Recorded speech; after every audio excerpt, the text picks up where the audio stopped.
কিও তোমার না জ্বর ছিল, মাশাআল্লাহ এখন দিয়ে সুস্থ, নাপা খাইছিলাম। নাপা না খাইবেন এমন না, খাইবেন অবশ্যই, নাপা তো খেতে হবে, এটা তো হুকুম। ওষুধ খাওয়া সুন্নত, এটা খাইতে হবে আপনার। ওষুধ খাওয়া কি এটা সুন্নত, অসুস্থ হইলে ওষুধ খাবেন সুন্নত।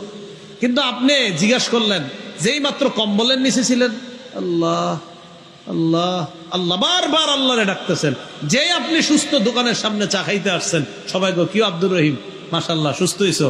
হ্যাঁ নাপা খাইছিলাম। কম্বলের নিচে কতবার কইলেন আল্লাহরে, অথচ দুইজন একই রোগী, হসপিটালে রিপোর্টও আসছে এক, সেও নাপা খাইছে, আমিও খাইছি, সে ভালো হয় নাই, আমি ভালো হয়েছি। তো বুঝতেছেন না কোথায় কাজ হচ্ছে?